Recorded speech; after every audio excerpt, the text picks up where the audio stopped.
In this video, we're going to be looking at using the robot's bumper, electromagnet, and radar. But first, a fun fact about New Zealand. Did you know that sometimes, especially during spring and summer months in New Zealand, that it's the first country, the very first country, to see the sunrise every morning? There we go. Right, let's get into learning about using our bumpers and sensors. Okay, we can activate these by using the little virtual robot icon down here.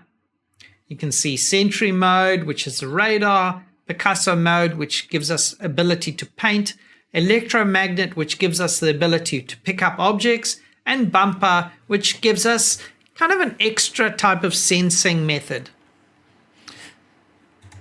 Another way to activate these things is through code. So I can just use the search tool and type in bumper. So turn bumper on. What other things do we have? We can read the front bumper color. But how do I do that? Because I can't drag that into my code. Well, when you notice a round block like this, this means that you can drop it into another block. For instance, because it's a color block, let's see what color options we've got. Let's set the lights of the robot to the color of the object, right? Because we're going to read the front bumper color. So we're going to turn the bumper on and read the color and set the lights of the robot to yellow. So let's run this program. Look, the lights turned yellow because that's near the bumper. What else can we do with this? We can determine if a bumper is touching something, if it's true or false. I think we've also got a kicker in here. Let's have a look. Energize front kicker. That'll definitely use the bumper. Let's see what that does. This is like playing football. So I could put this into a loop and have that happening all the time.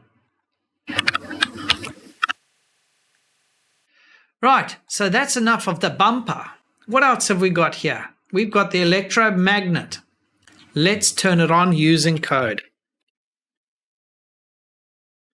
Okay, let's get a better view of our robot so we can see what it looks like. So we run this program. Look, it's like a electromagnet. It's got a current coming through it. So it's going to pick up our objects. Let's see if it picks up this cube. There we go. We can pick up the cube and move it around. How do we drop it down? That's easy. Just say release. There we go. We released the cube. You can also use the search to find out other things like what is the electromagnet? Is it engaged or is it not? Does it have an object or does it not have an object? What type of object is the electromagnet holding? What is the name of the object that it's holding? Is it box 1?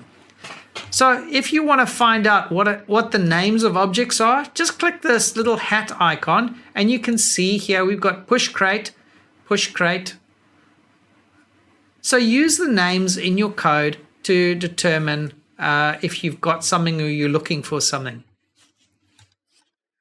So that's enough about the electromagnet. What else have we got? Picasso mode. Now, with Picasso mode, you'll notice that the paintbrush is sitting at the back of the robot. So if I turn a circle like this, it makes a circle. But if I want to draw a particular shape, it's very difficult to do because I turn and then it gets this funny kind of hook pattern. And that's because there's an offset value of the distance away from the paintbrush. Well, we can fix that. So let's go down to tags. So tags category is where we're doing our painting and stuff like that.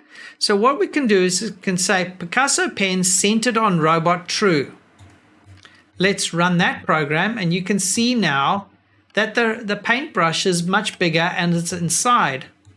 This means that when we paint something and we do a direct turn, you can see that there's no offset on the paintbrush. So that'll really help you draw shapes and use mathematics to draw other shapes. And last but not least is Sentry mode. Sentry mode is really powerful.